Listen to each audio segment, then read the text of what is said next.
On the evening of November 2nd, 1888, a 45-year-old man named Hippolyte Hoyos got dressed in a three-piece suit in the bedroom of his very cramped apartment in Paris, France.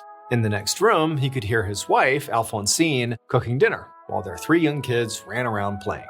And even though this really should have felt like a happy, idyllic moment, Hippolyte instead felt this pang of worry, because keeping this family afloat was his responsibility.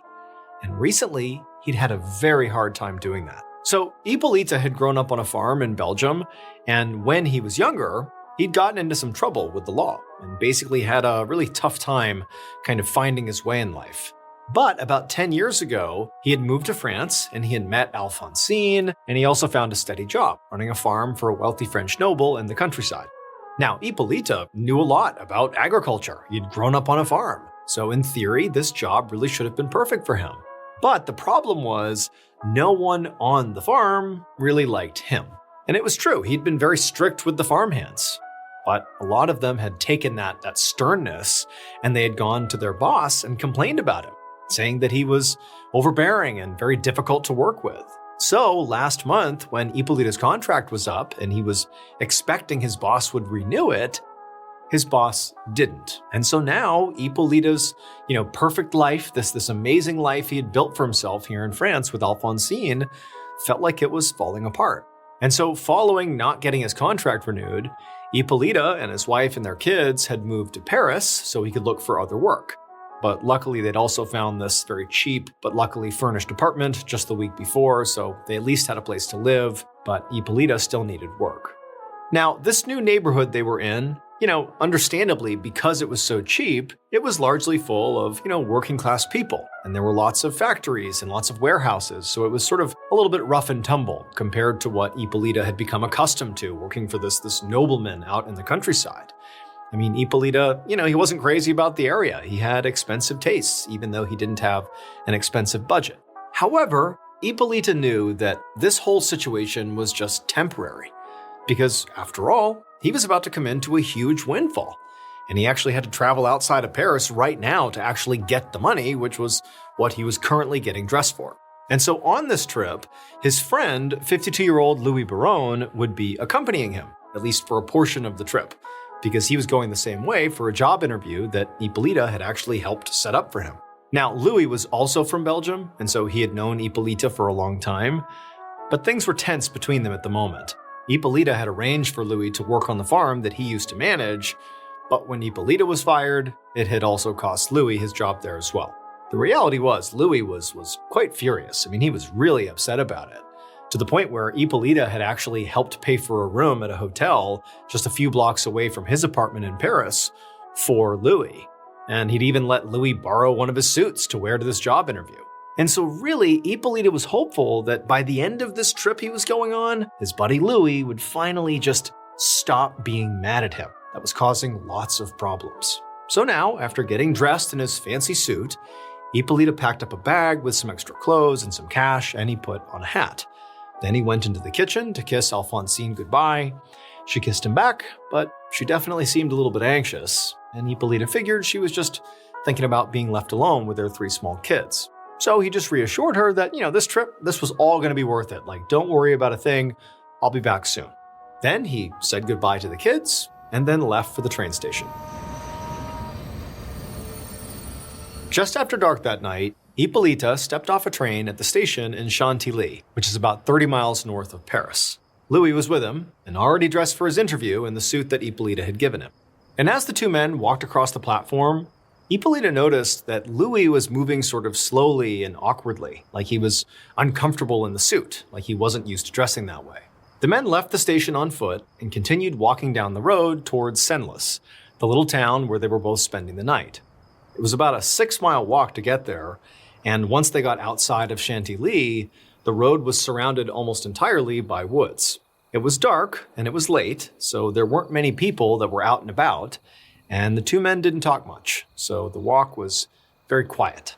Eventually, as they were approaching Senlis, they came to this narrow stone bridge with metal railings on either side that passed over a railroad track. And as they reached it, Hippolyte heard this rustling in the trees. He stopped and he listened, and as he did, he felt his heart start to pound because this whole walk has been just like eerily quiet, and so to hear anything was just sort of alarming. But as he stood there listening, he couldn't hear it anymore, so he decided he must be imagining things. Now, Louis did not appear to hear the sounds at all, and he was still walking ahead across the bridge. So Ippolita, he took a deep breath and then hurried onto the bridge to catch up with him. The next morning, 2 road maintenance workers were hauling a gravel-filled cart down that same wooded road that connected Chantilly and Senlis, the road that Louis and Ippolita had been on the night before. And so these workers were looking for potholes that they would fill in with this gravel. And so they're moving along, they're filling in potholes, and then eventually they got to that narrow bridge by Senlis. And when they did, one of them noticed a man's hat lying near the bridge's railing. And as they got near the hat, they looked on the pavement and saw these dark splatters of blood. Now, the workers were immediately on edge. They're looking around. They don't see anybody. But at some point, one of them looked over the railing. And when he saw what was down below, he immediately shouted that they had to go tell the police. Later that morning, a judge named Jean Auberton walked down a small hill by some railroad tracks. At the bottom, a police officer and 2 road maintenance workers stood next to the tracks, staring down at a dead body. So, in France at the time, judges were responsible for leading investigations instead of police. So Auberton would essentially function as the lead detective on this case. And all he'd been told so far was that a body had been found on this stretch of train tracks, and he really didn't know what to expect beyond that. When Auberton reached the group down below, the police officer explained that the 2 workers, the road maintenance workers, had found the body that morning. They'd flagged down a train conductor who had stopped just in time and then waited for them to move the body off the tracks, and then the conductor kept going in his train and notified the police at the next station. And so Auberton, he knelt down to get a better look at the body. And, right away he could tell that it was clearly a man with blonde hair and that he was wearing a nice 3-piece suit, but that was really about all he could conclude, because his face was just completely mangled, and his head was almost completely severed from his body. Many of his teeth were also broken, and there was also a deep gash on his left foot near his ankle. Now, at first glance, Auberton wondered if he had just jumped off the bridge and got hit by a train. But when he looked closer, the pattern of the wounds on his face just did not look like they'd been caused by a train. These were long, distinct gashes going in multiple different directions. It looked more like this man had been attacked with a sharp weapon, like an axe or something. And Auberton's best guess was that whatever happened to this guy very likely happened the night before. There wasn't much decomposition, and this railroad line got a lot of traffic. So the body couldn't have been here for very long, or another train conductor would have seen him earlier, or maybe wouldn't have seen him and then run him over, and then, his body would be completely mangled. As Auberton stood up, one of the workers told him that they had seen blood up on the bridge. So Auberton, he climbed up the small hill onto the bridge, and he saw that hat that was lying by the railing, and then just a ton of blood all around the hat on the ground. And to Auberton, there was so much blood up here that he figured his theory that this guy was attacked had to have been right here. He very likely was attacked right here on the bridge. And he either fell over the edge during the assault, or maybe after the assault, his killer threw his body, maybe to make it look like a suicide, or perhaps to dispose of evidence. And so at this point, Auberton felt pretty much certain that this was a homicide, and he knew he would have to identify this victim as soon as possible.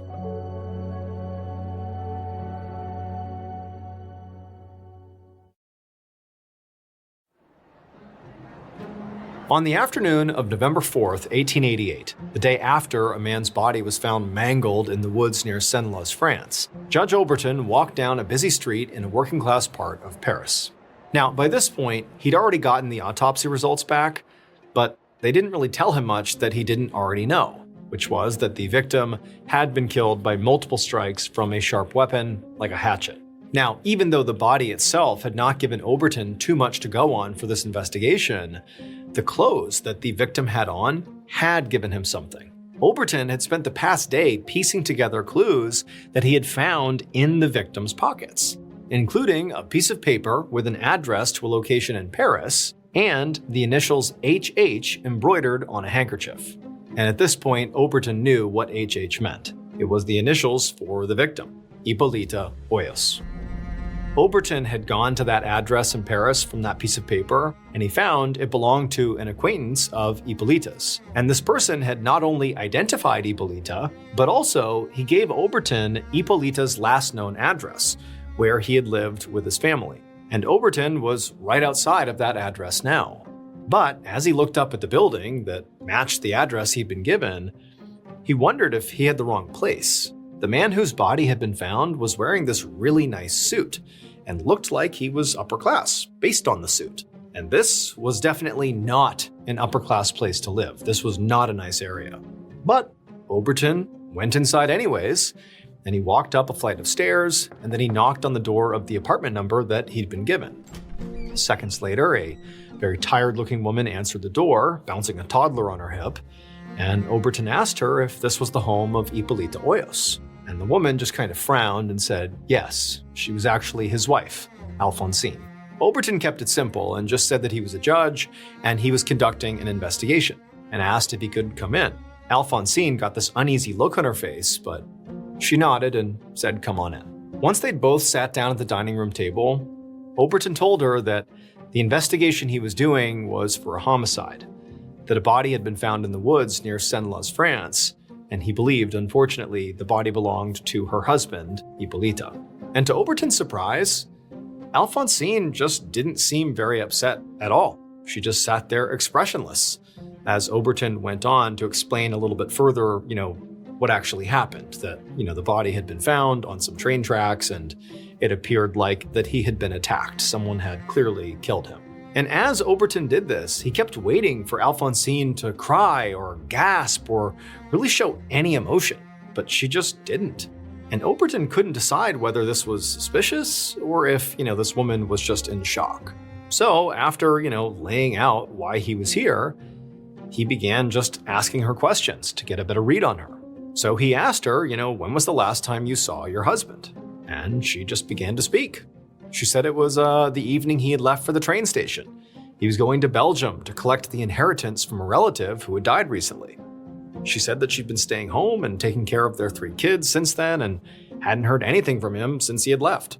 To Overton, this explained why Hippolyta was found in Senlis, because Senlis was about halfway between Paris and Belgium, so clearly he was on his way to Belgium. However, as he was internalizing this new information, he was interrupted by a very loud gasp. And he looked at Alphonsine to see that she had sort of broken out of her muted state and was staring at him with really wide eyes like something huge had just occurred to her. And she told him, maybe her husband had been on his way back with all the money he got from the inheritance. And she said, maybe he was killed by a robber. Now, Overton, he considered this, and a robbery did make sense to him. Hippolyta was very well dressed, and there hadn't been any money in any of his pockets. But this whole interview with his wife just felt really off. Alphonsine didn't seem at all confused or rattled or upset in any way. And now, just literally moments after finding out that potentially your husband has been brutally murdered, like he's dead, she's begun pitching theories of how he was killed, like she was trying to point the finger at someone else right away. It just felt off. Now, to Overton, Alphonsine did not really seem like she could have been the one to actually kill Hippolyta herself. She's clearly here alone with 3 young kids, and this took place in Senlis, and more than that is Hippolyta was a pretty big guy, and he clearly had been overpowered by somebody or maybe multiple people, and Alphonsine was quite small. However, if she was involved and maybe hired someone to carry out a hit on her husband, well, that would cost presumably quite a bit of money, and considering, the low quality nature of where they lived, it just seemed unlikely to Overton that she would be able to afford paying a hitman. And so at this point, Overton didn't think that Alphonsine was a particularly strong suspect, but at the same time, he couldn't completely rule her out.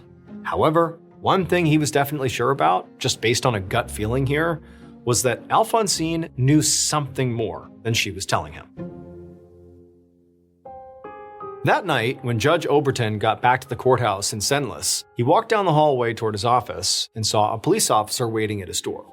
And this officer told him that they'd arrested a man that afternoon whose name was Etienne Bouillot for the murder of Hippolyte Hoyos. Oberton's heart began to race, and when he heard Etienne was in a holding cell in the jail right next door, he told the officer to take him there right away. As they hurried down the hallway and out of the courthouse, the officer explained to Oberton that a group of police had been out at the crime scene near Senlis collecting evidence, and at some point they'd passed Etienne sitting in the woods nearby. And as soon as he saw the police approaching, Etienne had just started running.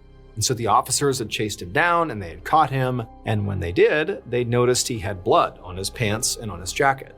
They also found a bloody handkerchief that was in one of his pockets. Now, the officer said that Etienne had claimed he was hit by a cart the night before, and that was why he was covered in so much blood.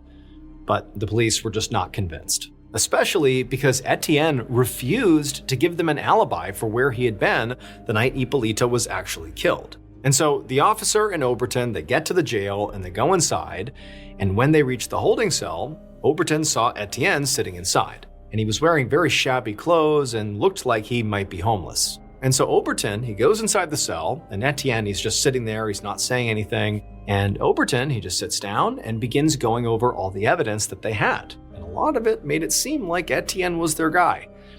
And at some point, when Oberton was done sort of going over what they had, he told Etienne that, "You're basically our only suspect at this point." So unless he could give Oberton an alibi for the night of November 2nd, the night that Hippolyte was killed, then unfortunately, Etienne was very likely going to be charged with murder. At this point, Etienne just sort of looked down for a moment and then let out this long, defeated sigh, like the reality of his situation was really settling in. Eventually, he looked back up at Oberton and he mumbled that he did have an alibi. He said he had spent the whole night sleeping at an inn in Chantilly. He said the reason he hadn't told the police this is because he actually left the inn without paying. And that's also why he had run from the police when he was seen in the woods. He thought they were there to arrest him for theft. Oberton looked hard at Etienne. He wasn't sure if he believed him, but he wrote down the name of the inn and planned to go out there and verify Etienne's alibi first thing in the morning. A week later, Judge Oberton walked down a street in Paris, in the same working-class neighborhood where Hippolyte and his family lived. He was on his way to check out a lead that he really hoped would reinvigorate his investigation, because over the last week, the case had completely stalled. Etienne's alibi had checked out. The inn's owner verified that Etienne had stayed there that night, and at some point he had left without paying. Now, this did not completely rule Etienne out, because he could have left his room without anyone noticing to go commit this murder, but it did make it seem much more likely that Etienne was just in the wrong place at the wrong time. And since Etienne, Oberton hadn't gotten any more tips about this case until that morning, when he'd gotten word that one of Hippolyte's friends was missing. This friend was a Belgian farmer named Louis Baron who had come to France to work with Hippolyte. And this friend, Louis, hadn't been seen in over a week. Basically, since the murder, he's been missing. And so to Oberton, the timing here was just too perfect to be a coincidence. And so now the judge was looking into Louis as a possible suspect who maybe skipped town after killing Hippolyte. Oberton came to a stop outside of the hotel where he had heard Louis was most recently living, which happened to be just a few blocks from Hippolyte's apartment. The judge went inside and approached the front desk and asked the manager if a guest named Louis Baron had been around recently. And the manager said that yes, they definitely knew who Louis Baron was, but he hadn't been here in about a week. The manager said that the last time he had seen him, he was leaving the hotel on the night of November 2nd. And when he said that, Oberton perked up, because that was the same night that Hippolyte was killed. Like, again, the coincidence was just too much here. And so the judge quickly asked the manager, like, what else can you tell me about Louis? What kind of person was he? Who did he hang out with? Like, give me anything you got. And the manager clearly didn't know Louis particularly well, but he did say that there was one person he saw Louis with all the time. And often these two people were arguing in the lobby. Now, the manager said he didn't know who this person was, but this other person that Louis fought with appeared to be a middle-aged man with blonde hair. Now, to Oberton, he's thinking, clearly, you're referencing Hippolyte. Like, that sounds like Hippolyte, this guy. And so he asked the manager, like, did you ever overhear what these guys were fighting about? What were the arguments about? But the manager said he really didn't know. He said that, he couldn't ever hear what they were saying. It just always seemed like when they were talking, it was like kind of heated.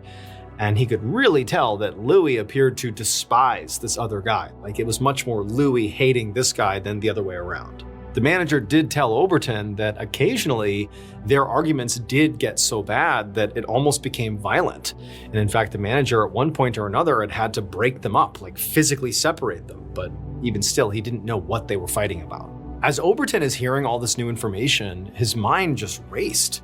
And as he looked around at this pretty shabby hotel in a rough part of town, he realized that the robbery theory might be partly right. But instead of it being some random thief, Ippolita might have been targeted by someone he knew, like Louis. And so if this blonde-haired guy that Louis was fighting with was Ippolita, then based on what the manager was saying, it seemed pretty reasonable to assume that Louis and Ippolita didn't get along. And if Louis was an out-of-work farmhand living in a shabby hotel, it wasn't unreasonable to think that he needed money desperately. And if Louis had known that Ippolita was traveling alone to go collect this inheritance, maybe he could have made plans to meet up with him on the way back and then lured him out to the woods and killed him and taken his money and then, after ditching his body on the tracks, fled to avoid being caught.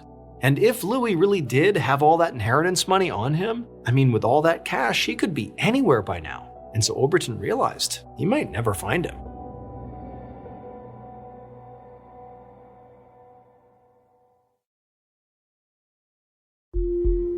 A couple of weeks later, in late November of 1888, Judge Overton sat in his office at the Senlis courthouse reading a telegram from a police sergeant in Belgium. Police all over France and Belgium had been searching for Louis Baron for weeks now, but this telegram was bad news just like all the others. This one said that no one in Louis's hometown had heard from him since before Ippolita's murder, and there was still no sign of him anywhere in Belgium. Overton sighed and began flipping through a stack of notes from the investigation. Louis was the strongest suspect because he'd completely skipped town on the same day Ippolita was killed. But he also hadn't ruled out Alphonsine. She'd acted incredibly suspicious when Overton spoke to her, and now Overton had discovered that she actually might have lied to him. He'd looked into the inheritance Ippolita had supposedly gone to collect in Belgium, and he couldn't corroborate any of the details that Alphonsine had given him. So the judge had looked into this inheritance that Ippolita had supposedly gone to Belgium to collect, and so far anyways, he hadn't been able to corroborate any of the details that Alphonsine had given him. Like, they hadn't found any record of this relative who supposedly died recently and was the one passing the inheritance to Ippolita and his family. Like, this person just didn't seem to exist. And then there was Etienne, who'd been found at the literal crime scene, covered in blood. But he'd had an alibi. And since this was 1888, DNA analysis didn't exist, so Overton had no way of proving that that blood was Ippolita's or his own or somebody else's. And so as Overton was racking his brain trying to figure out what he was missing, there was a knock on his door. And so Overton got up and he opened the door and he saw a man in a nice suit standing there. And the man asked if Overton had a few minutes to chat. He said it was about Ippolita's murder. Now, Overton didn't recognize him, so he was a little confused, but he needs some leads here. He needs progress on this case, so he said, yeah, come on in, let's chat. And so they sat down, and this well-dressed man explained who he was, and then he launched into this incredibly wild story that, at first, didn't seem to have anything to do with the murder case. Then it was like all at once, Overton realized that what this man was saying was the key to his entire case.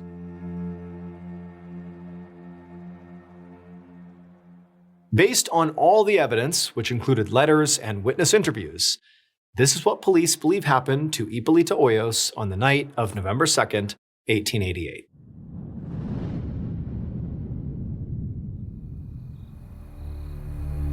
Once it was totally dark out, the killer walked down a quiet, deserted road in the forest between Chantilly and Senlis, and as they walked along, they were absolutely buzzing with anticipation. The plan they'd been working on for weeks was about to be completed, and their victim had no idea what was coming. Up ahead, there was this bridge, this narrow bridge that went over some railroad tracks, and on the bridge was a man in a three-piece suit. and he was the target. The killer knew this man was worth a fortune to them, and so all they had to do now was just kill him, and they, the killer, would be set for life. And so carefully, trying not to make a sound, the killer began hustling toward the bridge, and as they did, they reached into their jacket and they pulled out a hatchet. And so finally they got to the bridge and they crept up right behind their victim, and without the man even noticing, the killer raised the hatchet and brought it down on the back of this guy's head. And then after that, they hit him over and over again with the hatchet until the man stopped moving. After that, the killer put away their hatchet and then lifted this man's body up and dumped it over the railing, and it fell down below. And then the killer, they walked off the bridge and turned around and went down the hill down to those railroad tracks, and they grabbed the body of their victim and dragged it and placed the body on the tracks. They were hoping that by doing this, it would look like, this guy was hit by a train, not murdered. But before the killer could actually flee the scene, they first had to do one more thing, just to make sure they wouldn't get caught. And so they reached into their own pocket and they pulled out two items, a handkerchief and a piece of paper with an address on it, and they stuffed both of these items in the jacket pocket of their victim, and then the killer fled. The victim was not Ippolito Hoyos. He was the killer. It would turn out the body that the investigators thought belonged to Ippolita was actually Ippolita's own friend, Louis Baron. So Ippolita and his wife Alphonsine, they conspired to murder Louis and make it appear like his body was actually Ippolita's body. Because just a few months before the murder, Ippolita had taken out a life insurance claim on himself that in the event of his death, Alphonsine would be paid a huge sum of money.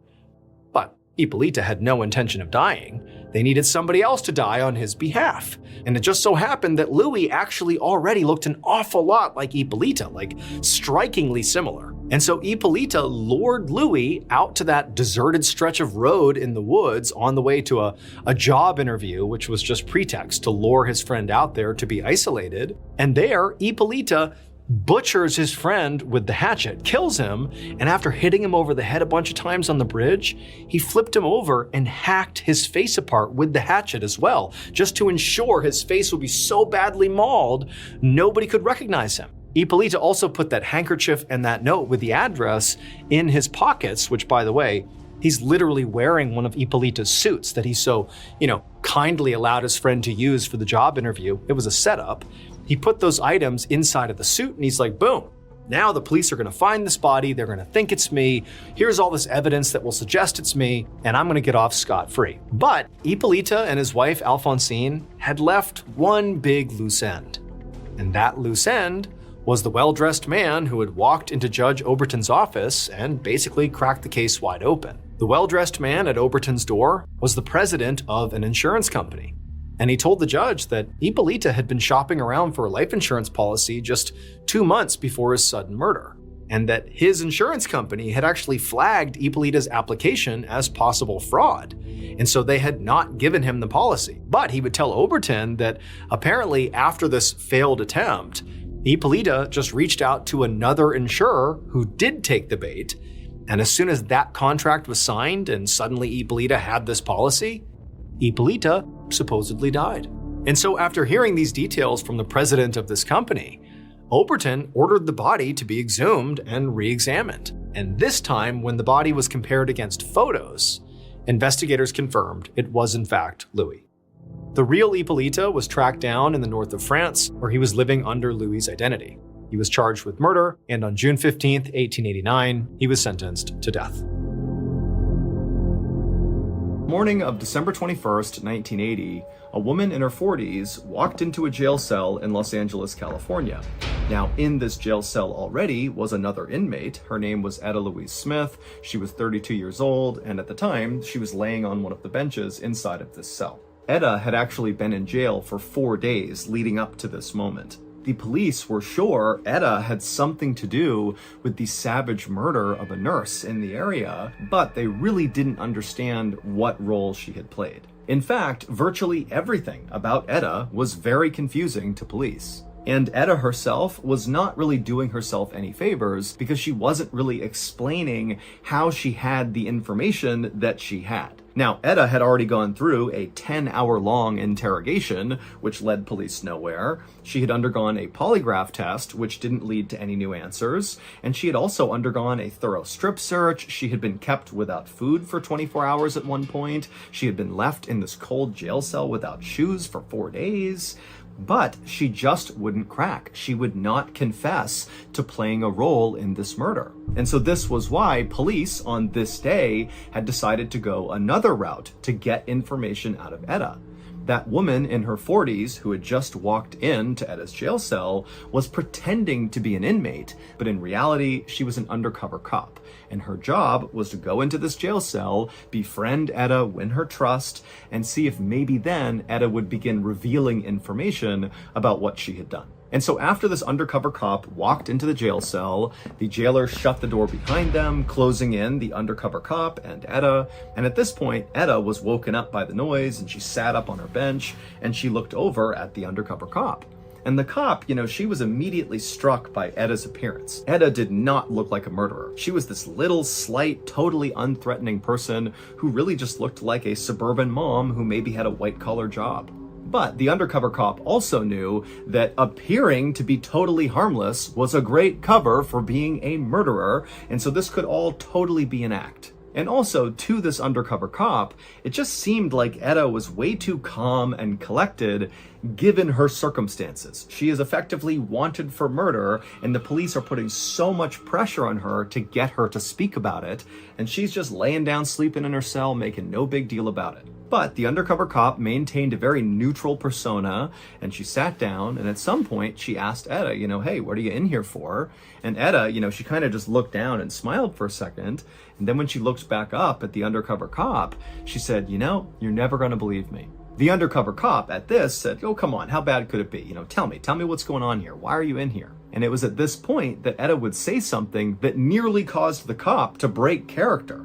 Because Etta, she would say, well, I'm pretty sure this is going to be a movie. Now, the undercover police officer tried to be as neutral as possible as she's hearing this, but in her mind, she's like, okay, well, I clearly just discovered Etta's motive for being involved in this murder. Etta wants to be famous. She wants this made into a movie where she's the star. At the same time this conversation was happening, in an office within the jailhouse, a police captain was listening in on the conversation between Etta and this undercover cop. And when he listened to Etta talk about wanting to turn her story into a movie, he just shook his head in disgust because Etta had just brought police to the location of the body of 31-year-old Melanie Uribe, a local nurse who was robbed and savagely beaten to death and then dumped in a canyon behind a bush. And now here Etta was talking about how she could get publicity around this terrible, horrible crime. It just did not sit right with the captain. And so as the captain was sitting there kind of watching this conversation transpire between the undercover cop and Etta, the captain was beginning to form a theory of what actually happened to Melanie Uribe and how Etta played a role in her murder. His theory went like this.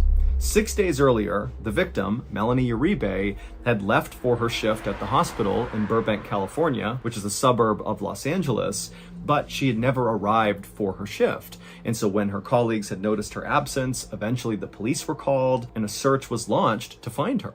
But after 48 hours, the police had not found Melanie and there were no signs as to what happened to her. She had just vanished. And it was at that point, 2 days after Melanie had gone missing, that Etta just showed up at the police station and said she knew where Melanie was.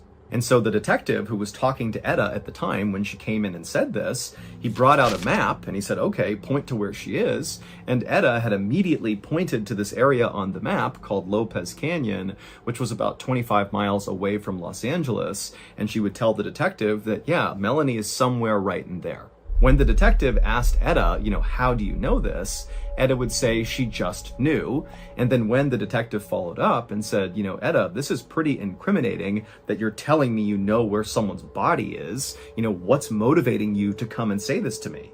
And Etta would say that her conscience was weighing on her terribly and she just had to go to police. Now, the detective who talked to Etta when she first came into the police station really didn't know what to make of Etta because she looked so unthreatening, and what she was saying, she was saying with a lot of confidence, and it seemed like she was really eager to help the investigation versus just clearing her conscience, which is kind of what she said she was doing. And when the detective looked into who Etta was, he discovered that she had a great job. She worked at an aerospace company in Burbank, California, and she even had governmental clearance. And so this woman clearly has been vetted by the government and by high-level companies, and she's passed the tests. But at the same time, the detective knew there was no good reason for why Etta would have this information, the location of a dead body. I mean, either she's just wrong and there is no body there, or if the body's there, the most likely scenario is that Etta was involved in killing this person or disposing of their body, or maybe both. So the detective said to Etta, hey, come back tomorrow and we'll take a police helicopter, we'll fly out over that canyon, and we'll see if we can find Melanie's body together. And so Etta said, okay, sounds good. She turned and she left.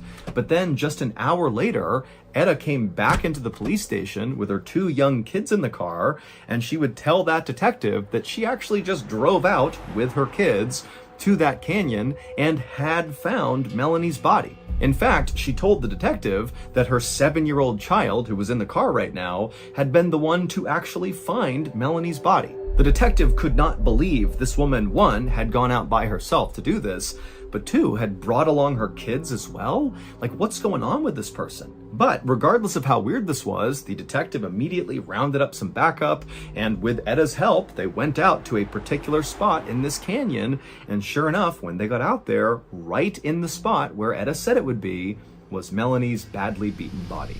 And so it was at this point that the police captain had grabbed Etta and said, "You're under arrest. I'm putting you in a cell because there's no way you could have known about this unless you were somehow involved." The captain thought by putting Etta in jail for a couple of days, she'd get scared and start talking. But 4 days had gone by and Etta had not cracked. She had not given up anything beyond telling the undercover police officer that she thought her story that was kind of still developing would likely be turned into a movie. And so the captain really didn't know what to do because at this point, Etta had not actually committed a crime. It was not a crime to find a dead person's body and report it to the police. And there was no evidence that actually tied Etta to the murder. All the police had was the fact that Etta came to them and told them that she knew where the body was, and then they actually found the body. But that's all they had.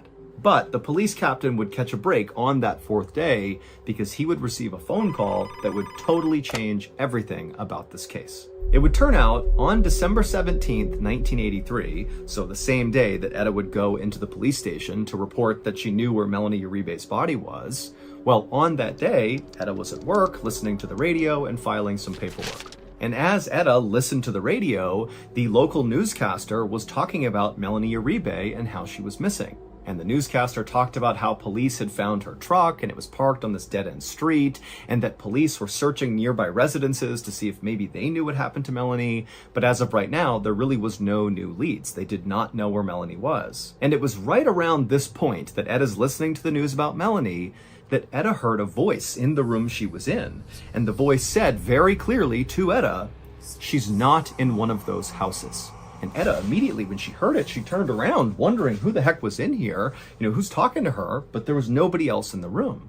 And then it was like immediately there were these flashes of images in Etta's brain that she had no idea what they meant, but it was a succession of a dirt road and then a bush and then something white, a nurse's shoe. And Etta very clearly saw these 3 images. And it was right then that Etta thought, oh my God, I know where Melanie Uribe is. And so she sat there wondering what to do, and then finally thought, I have to go to police, as crazy as this sounds. And so she hopped in the car and she drove to the police station and she said, I don't know how, but I do know Melanie Uribe is right there in that canyon. But when the police had said, come back tomorrow and we'll go out and look for her, Etta just couldn't wait, and so she had gone with her kids, driven out to the canyon that she had seen in her mind, and sure enough, when she got out there, she found the dirt road that she had seen, then she found the bush that she had seen, and then with the help of her kids, they found the white nurse's shoe, and it was right near Melanie's body. Which meant that voice that Etta heard and the vision she had all been real.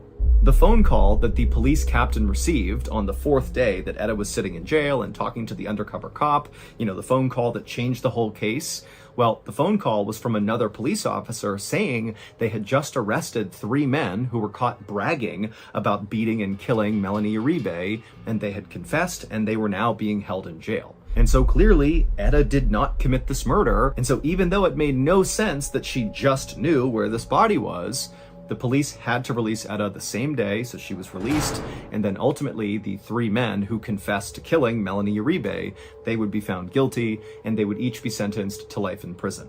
6 years later, Etta would sue the police department, and she would win the lawsuit because the jury on that case absolutely believed that Etta really did have a psychic vision that led to the discovery of Melanie's body.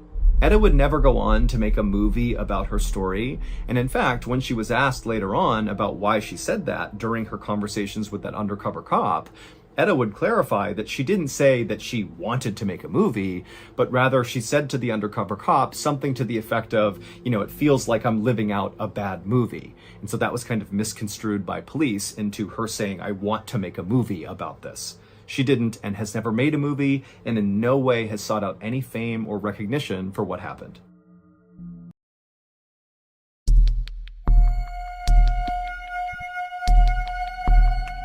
On the night of November 7th, 1860, a 51-year-old American politician walked inside of his modest two-story home in Springfield, Illinois. This politician was totally exhausted, but he was also really happy because in his hand he had a telegram that confirmed he had won an election that he had worked so hard for and he wasn't sure he was going to get. And so earlier that night, this politician had been out basically partying and celebrating this huge victory, but now he was totally beat and ready for bed. Once the politician was inside his house, he picked up an oil lamp to light the way, and he walked through his house to his study, where he put the lamp down on his desk. He put the telegram saying he had won this election next to the lamp, and then the politician just collapsed into his sofa to fall asleep. But before he closed his eyes, this politician looked over at a mirror on the wall, and what he saw in the mirror made him gasp, and he sat upright and looked at it like he couldn't believe what he was seeing. In this mirror, this politician was seeing his own face, reflected as it should be, but then next to it was another face, and it was not his. It kind of looked like him, but it actually looked more like a corpse, like a dead person was looking out at him from this mirror. And so the politician, he stood up and began walking over to the mirror to get a closer look, but as he got closer, the dead person's face disappeared, and all was left was his own reflection. And so he's like, okay, I must have been dreaming that, that can't have been real. And so feeling very unsettled, this politician just went back over to the couch and he laid back down thinking, okay, just forget about that, go to sleep. But again, he glanced over at the mirror, and now that he was laying down again, he saw the two faces again, his own and this dead person's face. And at this point, he stood up and rushed out of the room into his bedroom where his wife was. Now, his wife was a very devoted spiritualist, and so the politician thought maybe he could tell her about what he saw in the mirror, and she could interpret it and tell him what it meant. And so he sat down and he told his wife about what he had just seen, and she would sit there for a minute pondering what her husband had just said, and then her expression on her face just totally changed. She went from intrigued to very upset, and in a quivering voice, she would tell her husband that what this meant was he would serve honorably in the office that he had just been elected to for one term, he would get reelected, but he would not survive the second term. Now, when the politician heard this, he immediately rejected it. And he said to his wife, there's no way that's true. I probably didn't even see a face in the mirror. I'm probably just so tired, I imagined what I saw. So let's just forget about it. But his wife was not consoled, and she fell into his arms sobbing as if he had just been diagnosed with some fatal illness. And over the next several days and weeks and months, this politician's wife continued to be so upset about this potential death omen that the politician had apparently had, even though, again, the politician is constantly telling his wife, come on, there's no way that's actually going to happen. And sure enough, over time, the politician's wife did sort of stop being so scared all the time that her husband was going to die, and the politician himself, he just kind of forgot about what he had seen in the mirror that night. And so he would go on to serve his first term in this elected office. He would be reelected for a second term. And then during his second term, on April 14th, 1865, this politician and his wife were out at a play in Washington, D.C., and during the last act of the play, a man named John Wilkes Booth famously snuck up behind Abraham Lincoln, who was this elected politician. He was the president of the United States in his second term. And John Wilkes Booth shot Abraham Lincoln in the back of the head, killing him. And so Abraham Lincoln would indeed not survive his second term, just like the mirror death omen had predicted.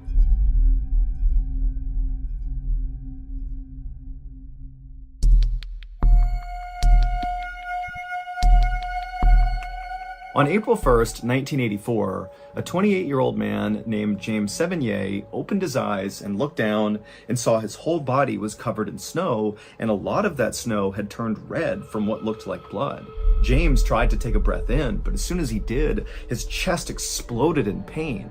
Then James began moving his tongue around in his mouth, and he realized there was this weird substance in his mouth, and there were all these sharp objects in his mouth. And so when he spit, he realized what it was. It was blood and shattered teeth. James began to panic and tried to lift up one of his arms, but it wouldn't move. And then when he tried to move his other arm, it did move, but that little movement hurt so bad he began crying in pain. So James is dealing with this blinding full body pain that he has no idea what it came from. He's looking around and he can barely understand where he is or what happened. But then James looked up kind of right behind him and he saw this enormous snow-covered mountain. Now, James had no idea what mountain this was, but in his head, he thought, I must have attempted to climb that mountain.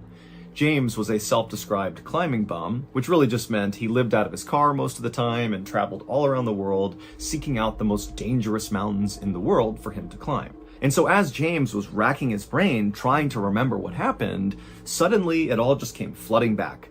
He remembered he was here in the Canadian Rockies with his best friend, Richard Whitmore, and the two of them had attempted to climb this particular mountain. It was an 11,000 foot tall mountain called Mount Deltaform. And James remembered that as they were making their way up this mountain, they were hit by an avalanche. Now, James didn't really remember what happened once the avalanche hit them, but it would turn out he had fallen, along with his friend Richard, about 140 stories as this avalanche carried them down the mountain. For reference, that's taller than the Empire State Building, so this is a massive fall. And so as James is remembering that avalanche, he began looking around frantically for his friend Richard, hoping that maybe he was okay and nearby, and they could work together to get out of this situation. And sure enough, at some point, James looked over and he saw there was a crumpled figure kind of lying in the snow that obviously was another person. And so James instinctively tried to sit up to go over to his friend, but as soon as he attempted to do that, he felt the blinding pain in his body. I mean, he is totally wrecked here, and he couldn't stand up. But James really wanted to go see his friend, so he kind of rolled over, and through the pain, using his one good arm, he crawled his way over to Richard. And for a second, he thought maybe his friend was alive, that he too had survived this epic fall. But as he looked down at Richard, he could see his chest was not moving, and his neck was twisted really badly, and so was his back. And so James knew his friend Richard was dead.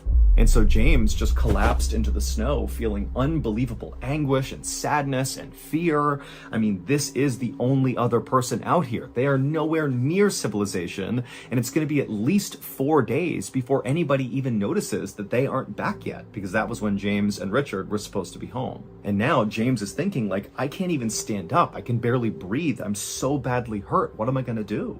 And pretty quickly, James adopted the mindset of, unfortunately, you're going to die here. And this was something James had always thought would happen to him eventually, that a mountain would end up killing him. And here he was realizing that, yep, that's exactly what's about to happen. I'm going to die out here. And so James just kind of lay there, resigned to his fate, literally waiting to die. And after about 20 minutes, when his body began to go numb and he was starting to enter into hypothermia, James heard a voice from behind him. It was this woman who walked right up to him, and she said, "You can't give up. You have to try." And James, even though he was totally caught off guard that there was another person out here, there was something so calming about this woman and the way she was talking to him that without any hesitation, it was like James's whole mindset about this situation completely changed. Suddenly, he was not ready to give up and die. But now, because of this woman, he was going to fight to survive. And so, after kind of moving around and looking back towards this woman, she would say to him, "Put your coat on." And so James, despite the excruciating pain, used his one arm that still worked and kind of propped himself up. And then he pulled his coat out of his pack, which was lying near him. And very painfully, he slipped this coat over his broken and damaged arms. And then once the coat was on him, the woman said to James, "Now take a sip of water." And so James, without any hesitation, he reached over and grabbed this water. He unscrewed the top and took a sip, despite how painful it was to sip, even though the water stung his totally shattered mouth. And then after James put the water down, the woman very calmly told him, okay, now disconnect yourself from Richard's body and then use the tree right here to pull yourself up. And so he untied from Richard, and then using his one good arm, he grabbed the tree and he managed to hoist himself up onto his totally destroyed legs. And he couldn't believe he was even standing at this point, but here he was, up on his feet. And then the woman said, okay, it's time to move. And so James began walking away from the mountain, and this woman just followed along behind him. And for a long time, he trudged through this knee-high snow, barely able to take a step without this blinding pain coursing through his body. But every time he began to stumble or slow down or seemed like he was going to give up, the woman would very calmly urge him to keep going, keep moving. And finally, after about 4 hours of this horribly painful trek James was on, he came upon the camp that he and his friend Richard had built before coming over to this mountain to begin this climb. And so James quickly began moving towards his tent that was still pitched, that he knew inside had a warm sleeping bag and some water and food. And so as he made his way towards the tent, he stopped himself and he turned around to talk to his guide, to thank her for pushing him onward. But when he turned, there was no one there. And when he looked at the ground, there was only one set of bloody footprints that were his, leading all the way back to where he had fallen. This guide, this woman, she didn't exist. James was totally unsettled by this and really didn't know what to do about it, but he knew right now the priority was just to survive. And so he made his way over to his tent and he attempted to get inside of it, but his hands were so cold and so badly beaten up that he couldn't use the zipper. He couldn't even get it open. And then finally, when he managed to use a tool to get it open, he couldn't open up his sleeping bag. It was like his body was shutting down. And so we thought, okay, I'll make a fire and that will be enough to keep me warm. But again, it's like his body was failing him and he couldn't do it. He couldn't start the fire. And so right as James is realizing that, despite making it to this campsite, he may not be able to survive because he can't use the campsite, he began to hear voices. Right away, James is worried that the voices he's hearing don't really exist, like this woman he had seen. But sure enough, just a second later, 3 skiers came around the corner and they saw James. And amazingly, one of them was a very experienced mountain guide and another one of them was a nurse. And so right away, when they saw James, they saw he was dying. The nurse rushed over, she made a fire for him, she got him comfortable, she put on warm clothes, and the mountain guide, he took off to go get help. And sure enough, a couple hours later, a helicopter arrived and they airlifted James out and he would make a full recovery. However, it would take James years before he finally opened up about this mysterious vanishing woman who literally saved his life. Without her talking to him and urging him to go, he would have laid there next to his friend and died. But James, he was afraid to bring up that he had seen this woman in fear that people would think he was crazy.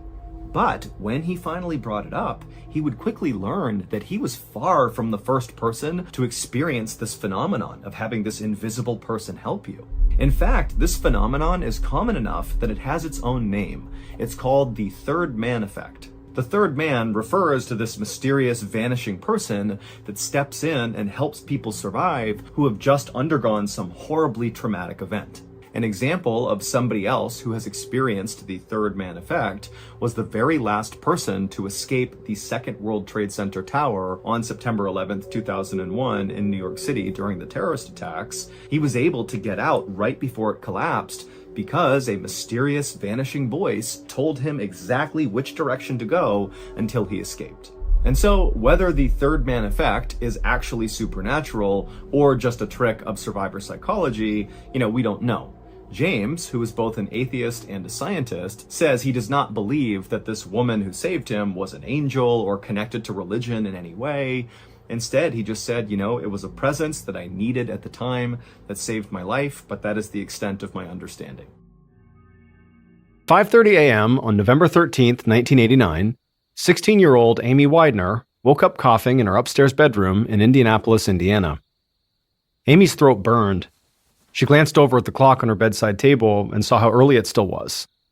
Now, normally she would have slept a bit longer before getting up and getting ready for school, but she just kept on coughing, so she knew she was not going to be able to fall back asleep. And she knew she needed to stay home sick today. Amy heard a knock on her bedroom door, and her mother, Gloria, walked inside. holding a 2-year-old little girl in her arms. Her mother said she'd heard Amy coughing and she wanted to check on her. But Amy barely even heard what her mother was saying. Instead, she was smiling at the little girl. In a big, animated voice, Amy said, "Good morning," and the little girl smiled back, reached out her arms, and said, "Mamie," which was her name for Amy. This little 2-year-old girl was Amy's daughter. The girl's father was a friend of Amy's who was a couple years older than her, but he had never really played a role in the baby's life. When Amy's daughter was born, Amy had loved her immediately, but she had also been terrified. She had no idea how she was going to raise a child on her own, and she thought her life as a normal teenager was basically over. But Amy's mother, Gloria, had done everything in her power to make sure that didn't happen. Gloria had played a huge part in raising this little girl. In fact, Amy's daughter often called Gloria Mom. And Gloria's help, along with the help from some of Amy's teachers, had allowed Amy to not only stay in high school, but to thrive. Amy got good grades, she was a cheerleader, she played clarinet in the high school band, and she even tutored other students in French, a language she absolutely loved. She had dreams of going to college someday, and most people who knew her just assumed she would grow up to be a really cool French teacher someday.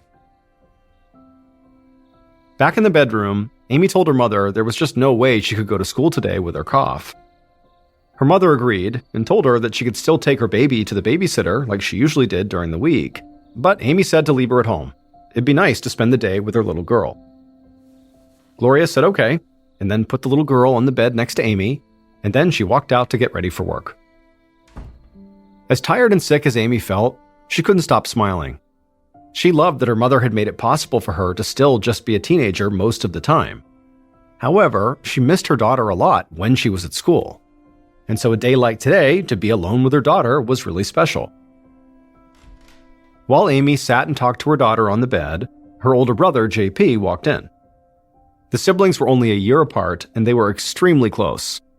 They drove to school together every day and ran in the same circle of friends.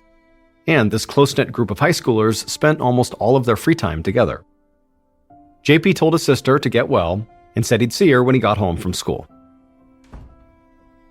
The house remained loud and full of energy for the next couple of hours while Amy's mom got ready for work and her brother and 2 younger sisters got ready for school.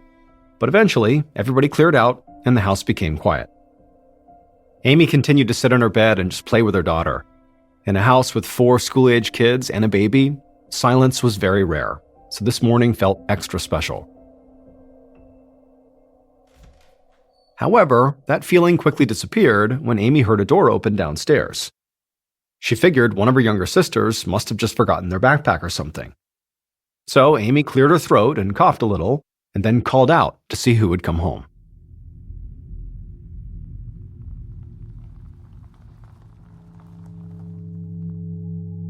A little before noon, a few hours after Amy and the baby had been left alone, Amy's mother, Gloria, pulled her car up to the front of the house. She had called Amy several times from work, but she hadn't gotten an answer. She worried that since Amy was sick, she might have fallen asleep, and she just wanted to make sure Amy and the baby were okay. Gloria got out of her car, rushed up the walkway, unlocked the front door, and walked inside. She called out for Amy, but she didn't hear anything. Then, as she walked through the front room and reached the bottom of the stairs, she froze. Amy's little girl was sitting on the landing at the top of the stairs all by herself, and she was crying. And she had blood on her pajamas. Gloria instantly ran up the stairs and picked up the baby and held on to her tight, and then she ran through the upstairs hallway and called out for her daughter again, but still didn't get any answer. Gloria reached Amy's bedroom and opened the door. She looked over at the bed and immediately began to scream.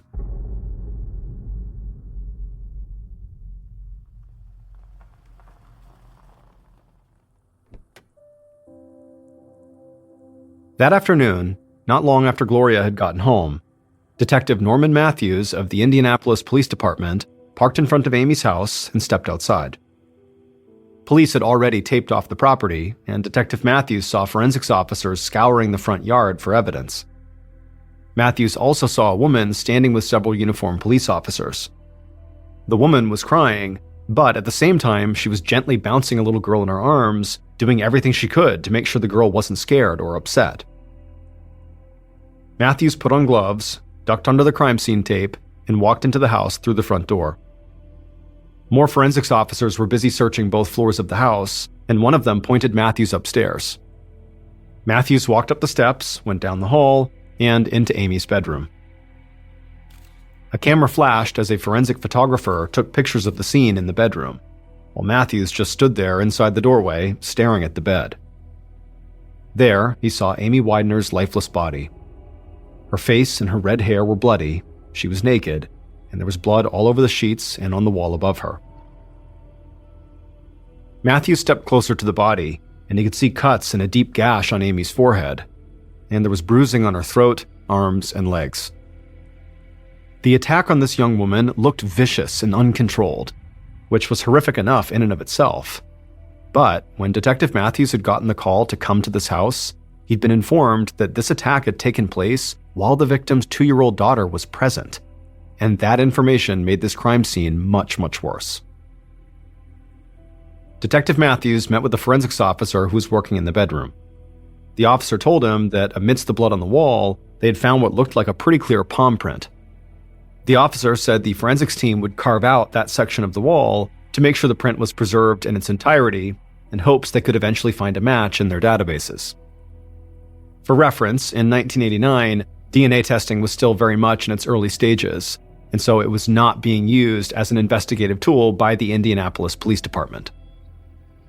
Matthews stepped out of Amy's bedroom and, along with several other police officers, started a full search of the house.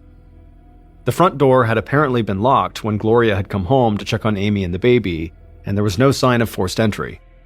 But Matthews and his team found that the sliding glass door on the back patio was unlocked. He also found that Amy's brother's bedroom looked like it had been ransacked. The dresser drawers were open, and it appeared that some pieces of stereo equipment had been pulled out of the wall and stolen. And so on the surface, this murder now looked like it could have been the result of a burglary gone wrong. Maybe someone had shown up to rob the place and heard Amy or the baby upstairs, and then just attacked and killed Amy like a target of opportunity. But as Matthews and his team combed through the rest of the house, something hit him. No other rooms looked like Amy's brother's room. There were no signs of robbery anywhere else. If this was a robbery gone wrong, Matthews figured that whoever did it must have been familiar with the house. They must have known exactly where that stereo equipment was and had come there specifically to get it. Matthews knew he did have a witness that might be able to identify the intruder, especially if the intruder was someone who had been to the house before. But there was a big problem with this, because that witness was just 2 years old. After Matthews and his team had completed their initial search of the house, he met with Amy's mother, Gloria, outside. Gloria was able to confirm that stereo equipment was missing from her son's room. She also said JP usually kept about $50 in cash in a dresser drawer, but that was gone too. Matthews told Gloria that this information was extremely helpful, but there was something more important that he needed from her. He needed her permission for police to question her granddaughter. The idea of putting her granddaughter through any more stress after what that little girl had been through that day made Gloria feel very uneasy. But her daughter had just been brutally murdered, and so she needed the killer to be found and brought to justice. So she agreed to Matthew's request. Gloria and Amy's 2-year-old daughter took a seat on the front porch, along with Detective Matthews and a police officer who specialized in working with young kids. And that officer introduced herself to Amy's little girl and then handed her some finger puppets. And then she asked the little girl to use these finger puppets to tell everybody what had happened that morning. And then that officer and the others watched and listened as the little girl used the finger puppets to act out a scene. She made it look like 2 of the puppets were fighting for a little while, and then she said later on, Mamie was laying on the bed. The little girl had said she had tried to lift Mamie up, but then said Mamie was just too heavy. When Gloria heard her granddaughter say this, she just broke down, and Matthews and the other officer tried not to show how much this affected them. The fact that this little girl had clearly seen her mother get murdered was not something they could just shake off. Eventually, the officer who specialized in working with young kids asked the little girl one more question. did she know the person who had come into Mamie's room. But all the little girl could remember was that the person was Strong. Detective Matthews told the little girl what a great job she'd done, and then he asked Gloria if he could speak to her alone for a minute. Gloria told her granddaughter to stay with the police officer and she'd be right back. Then she followed Matthews off the porch. Matthews told her that the fact her son's room was the only room that had been robbed led him to believe that the killer was very likely another young person who her kids knew. And very likely they knew in advance that the stereo equipment and the $50 would be in JP's room. So Matthews asked Gloria to come up with a list of names of people who were closest to Amy and JP. Gloria said that Amy and her brother JP hung out with a small group of friends, but she said there was someone outside that group that Matthews should definitely talk to before anybody else: the father of Amy's child, a young man named Tony Abercrombie. And sure enough, the day after the murder, Detective Matthews brought Tony into the station for an interview. Tony was 18 years old, tall with long wavy brown hair, and he wore jeans and a t-shirt. He looked to Matthews like almost every other teenager in the area. The night before, Matthews had seen Tony giving an impromptu interview about Amy's murder on a local news show, and Matthews didn't really know what to think about that. The reporter had most likely shown up at Tony's house unannounced, and it could be difficult for a young man like Tony to tell a reporter to leave him alone, but there was also the possibility that Tony craved the attention.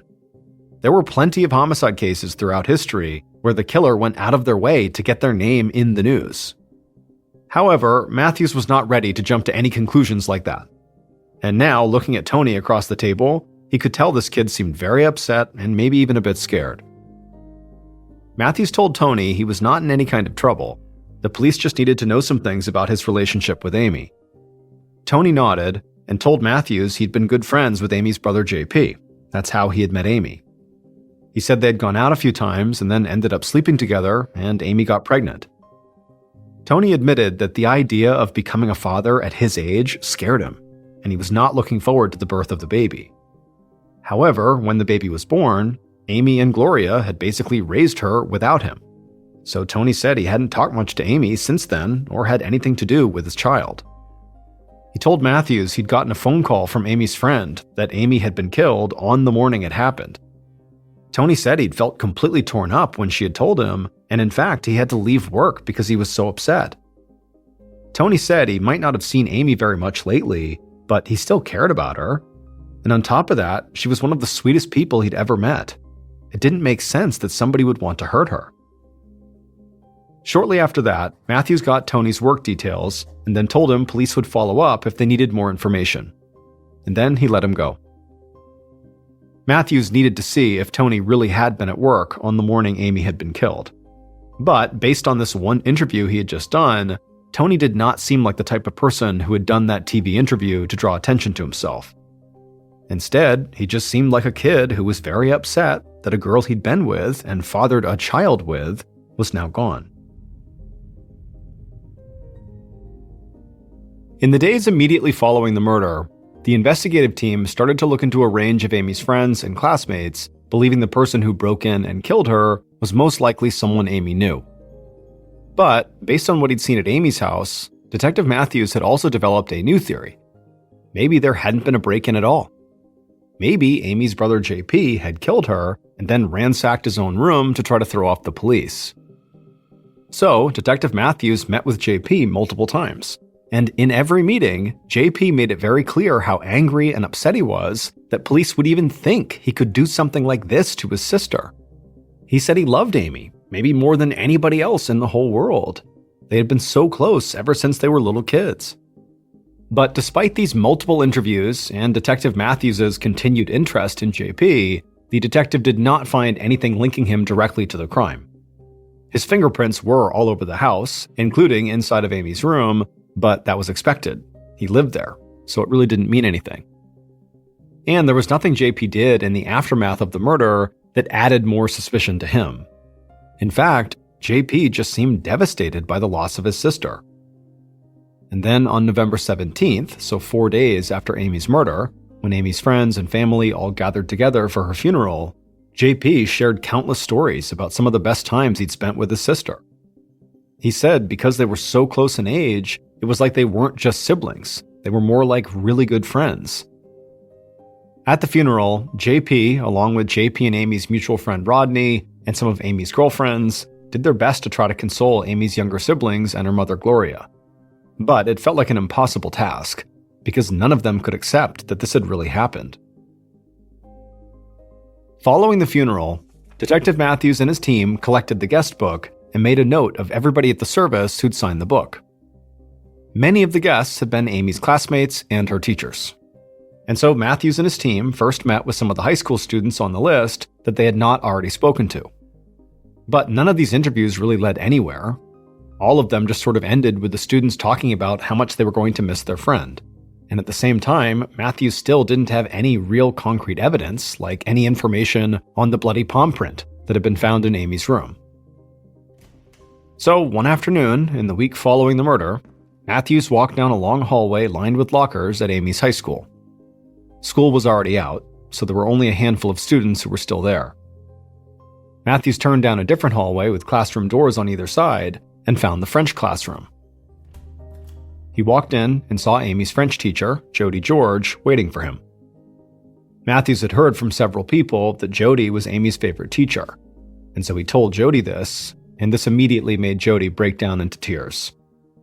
She told the detective that Amy had always been a great student, but the real reason that she and Amy had connected was actually because they both had been raising babies at the same time. Jody's child was born not too long after Amy's daughter had been born, and so Amy and the teacher shared parenting tips with each other and bonded over being new mothers. Matthew's hope was that in meeting with Jody, that perhaps she could point him towards other students who were maybe Amy's friends, but who didn't attend the funeral. Detective Matthews ended up getting a list of students that Amy had tutored in French, and he asked Jody if any of these kids might have had a problem with Amy. But Jody said no, not that she knew of. And then over the next several days, as Matthews went down this new list of students, it didn't really go anywhere. Because once again, all these students could say was just that they really liked Amy, and they couldn't believe she was gone.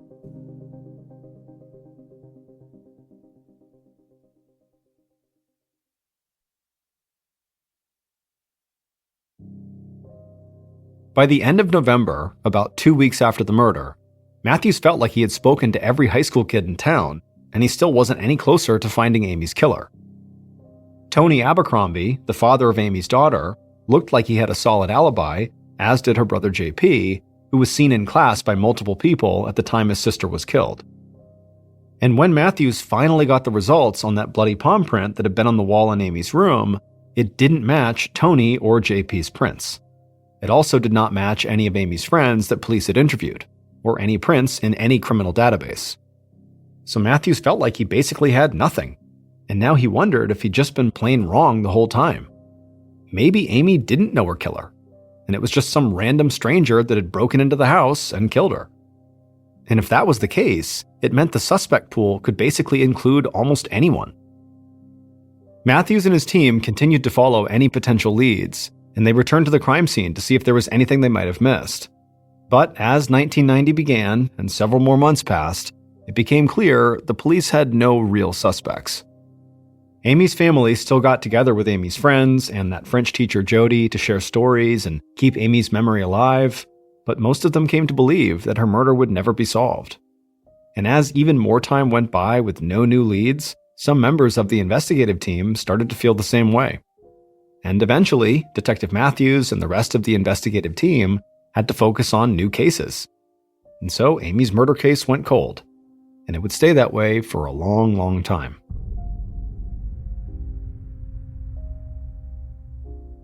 Fast forward to 2002, so 13 years after Amy's murder.